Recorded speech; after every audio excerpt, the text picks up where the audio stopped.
അവരുടെ ആ ചടങ്ങ് പൂർത്തിയാകുകയുള്ളൂ. ആരാണ് വാമൻ സാദി? അത് വാമൻ വലിയാണ്. നമ്മളെ സംബന്ധിച്ചിടത്തോളം അള്ളാഹുവിന്റെ ഔലിയാക്കളിൽ പ്രമുഖനാണ് വാമന്.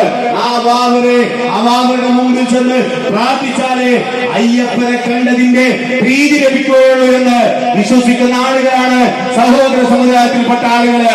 അതുകൊണ്ട് തന്നെ രണ്ട് പ്രിയപ്പെട്ട സഹോദരിമാരെ നെഞ്ചോട് ചേർത്ത് വെച്ച് ഇവിടെ അവരുടെ വിവാഹം നടത്തിയപ്പോ ഈ നൂറെ ഹബീബ് മജ്‌ലിസ് നൽകുന്നത് സ്നേഹ സൗഹാർദ്ദത്തിന്റെ 1000 സന്ദേശങ്ങളാണ്.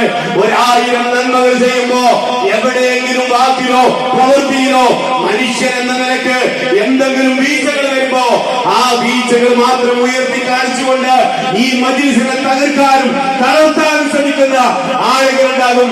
അവരോട് പറയട്ടെ, നിങ്ങളുടെ വിമർശനങ്ങൾ ഞങ്ങൾക്ക് പ്രശ്നമല്ല, ഇവിടുത്തെ സയ്യിദന്മാർക്ക് പ്രശ്നമല്ല.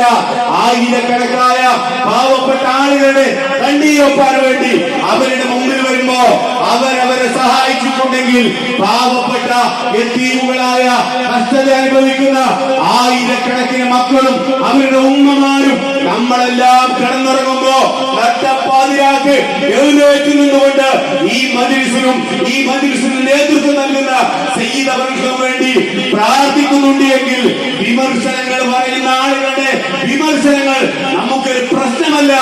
ഇൻഷാ അല്ലാഹ് ഇതുപോലെയുള്ള ജീവകാരുണ്യ പ്രവർത്തനങ്ങൾ നടത്തി എന്ത് വിമർശനങ്ങൾ വന്നാലും ആ വിമർശനങ്ങളെ മുഴുവൻ പൂമാലകളാക്കി സ്വീകരിച്ചുകൊണ്ട് ഇതുപോലെയുള്ള ജീവകാരുണ്യ പ്രവർത്തനങ്ങൾ നടത്തി ഞങ്ങൾ മുന്നോട്ട് പോകും. അല്ലാഹു അനുഗ്രഹിക്കുമാറാകട്ടെ.